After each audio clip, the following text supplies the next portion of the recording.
Hi, my name is KK Mukhi. I am the founder and CEO of Network Intelligence and Transilience AI, two cybersecurity companies. I started my company in the year 2001, dropped out of college actually, and built my career from there. During these 25 years, I have read thousands of resumes and interviewed hundreds of fresh engineering graduates. I know with the advent of AI that many fresh graduates of computer science and engineering are struggling to even get the first interview. And often, when you get to the stage of the interview, you're not being called for the next stage. So, I've created this video to walk through two examples of resumes and cover letters that land typically in my inbox every day and explain to you what appeals to somebody like me and what makes me hit the delete button. So I hope that you will find this useful, and if you do, please add a comment below and also share it with other friends who might find it useful. So let's take a look. So the first resume that we're looking at is of Jane. Jane has sent a pretty generic email. Just says I'm applying to this company. I have 2 years of experience, and this is like boilerplate content, doesn't really stand out. This is very basic stuff. I read this every day. It's not impressive that Burp Suite, Nessus, Metasploit, Nmap. It's also not very impressive that OWASP top 10 and MITRE. Like, this is table stakes.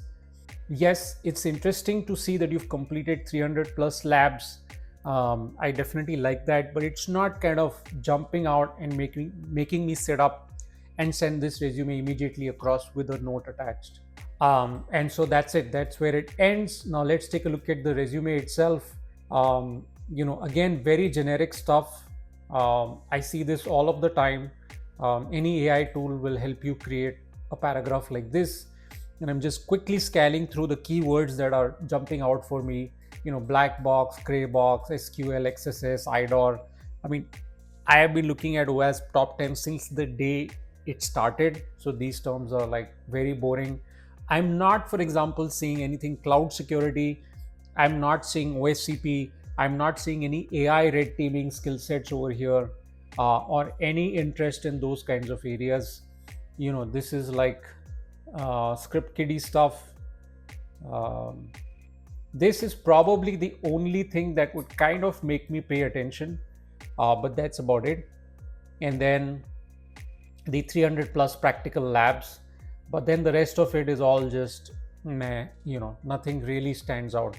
The C8 certification also is not the best that I'm looking for.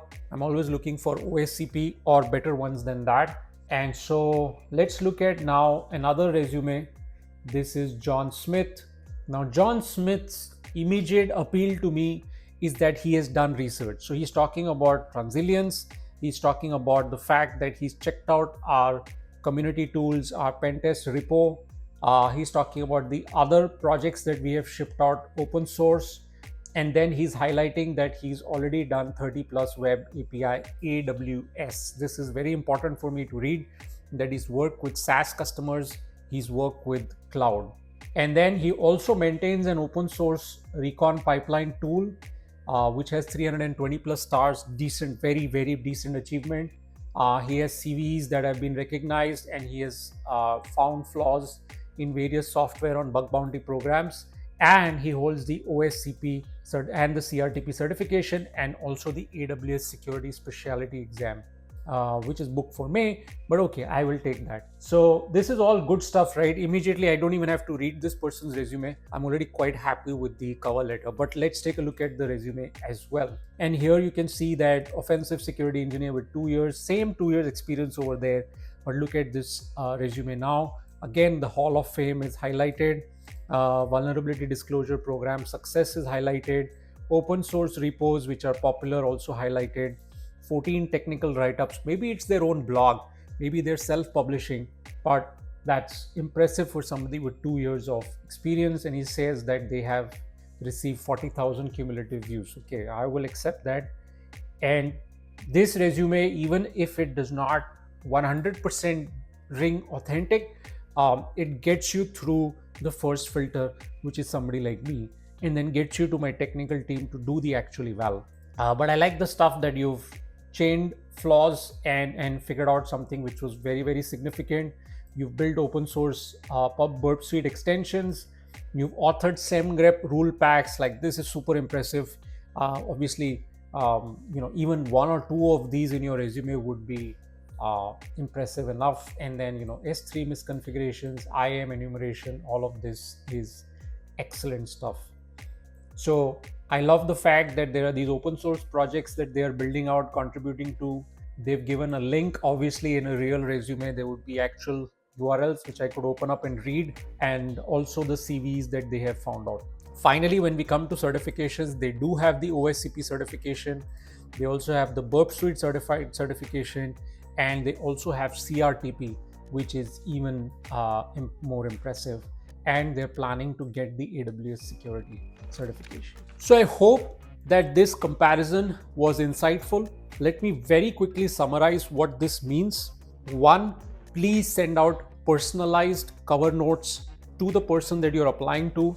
Talk about their company, do some research. AI can help you do this. Second, OSCP versus CEH. Third, please build open source stuff. Highlight that in your resume. Fourth, if you found public CVs, that's awesome. Fifth, if you're part of vulnerability disclosure programs and you've got acknowledgement from some big companies, that adds a lot as well. So wish you all the very best in your job search. We need talented freshers like you to come join our industry and do great things. Thank you for watching.